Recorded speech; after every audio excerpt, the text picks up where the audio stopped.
Hello and welcome to China. I'm currently in Kunming, Yunnan, China. A beautiful sunny day here. And I'm going to take you today on a special tour of a traditional Chinese herbal medicine. It's a very big market behind me here. Now the province of Yunnan has about 40% of total China's biodiversity. So I'm going to take you to see some of their traditional Chinese medicine and herbs, which plays an important role in Chinese people's life in preventing illness and treating illness. So let's go inside and have a look.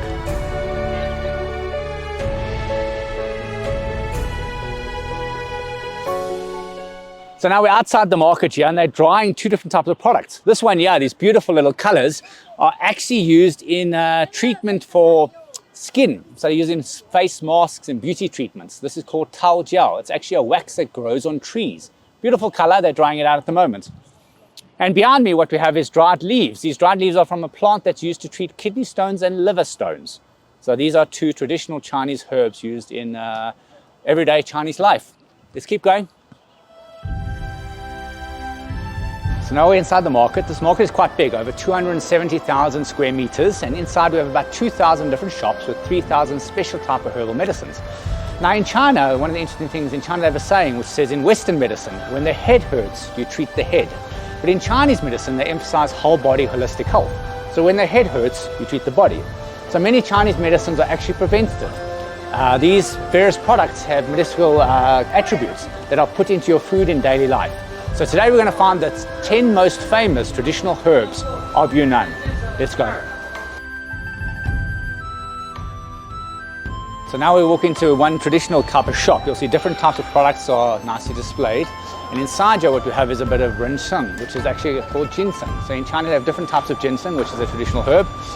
So we'll go inside and have a look. This is actually a sea urchin over here. This is sea urchin that's actually used in, you can eat it as a meal, which is cooked, but it's also used for treating various ailments. And over here we get to, so this is different types of ginseng. So in China you have various different types of ginseng forms. It's used in traditional health. It's also used in soups. I often have a soup, a chicken soup, where we put a little bit of this powder inside. It's very nice, good for the stomach. There's also different types of ginseng over here. This is a raw one, so that one is already prepared. So it's raw, you can see the root there.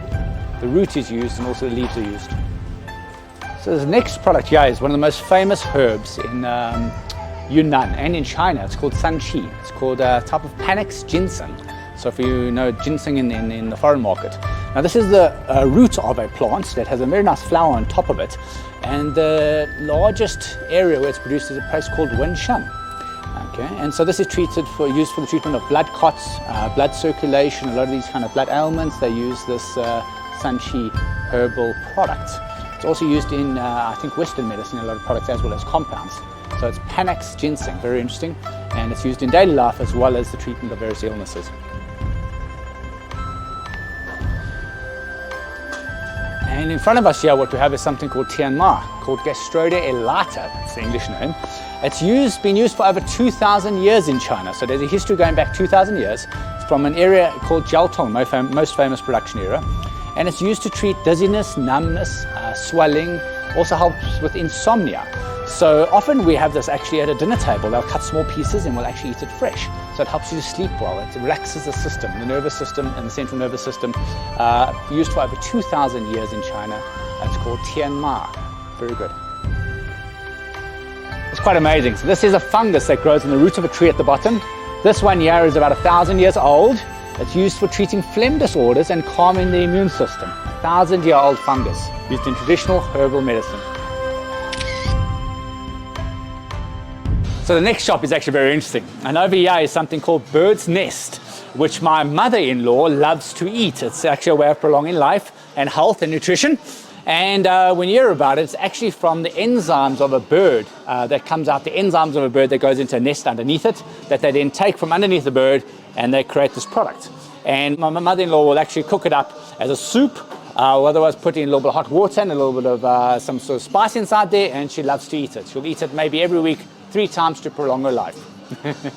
Very interesting.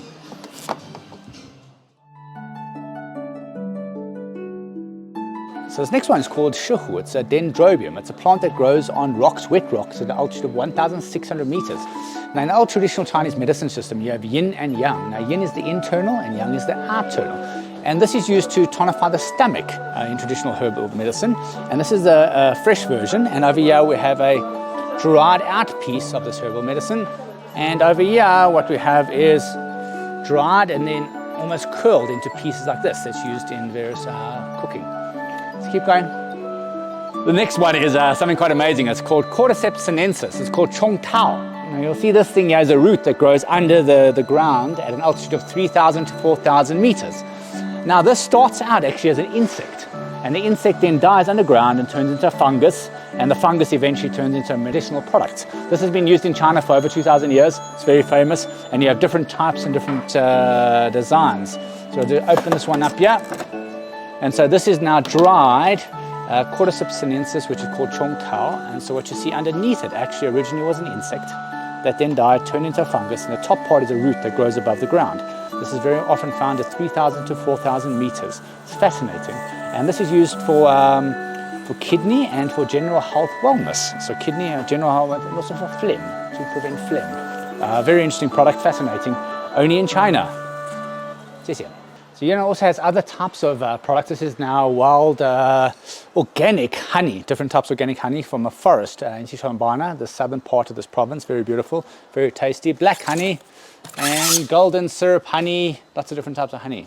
Very nice. Let's keep going.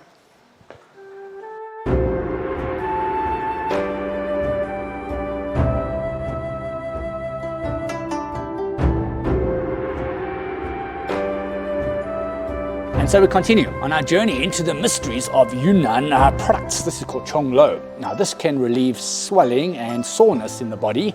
It's a very famous product used in other traditional medicines inside Yunnan. Chong Lo. Interesting. Let's keep going. And so the next interesting plant is called English Angelica sinensis. It's actually called dangui in Chinese. And this is the roots of the plant as well as the top part of the plant you can see there. It's used for blood circulation, used for menstruation, as well as for anti-aging and antioxidant. And next to us over here, what we have is that root that's been cut into pieces. So you can almost see the pieces there individually. Okay.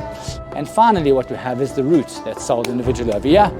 And so this is the root of the Angelica sinensis dangui plant. So continue our trip. This is called Dengjianhua. It smells quite fragrant. This is used to treat cardiovascular disease. Over here you have Dianlongdan, which is used to treat tonsillitis, also malaria, and other purposes. And over here, I've seen this before, this is called Fuling.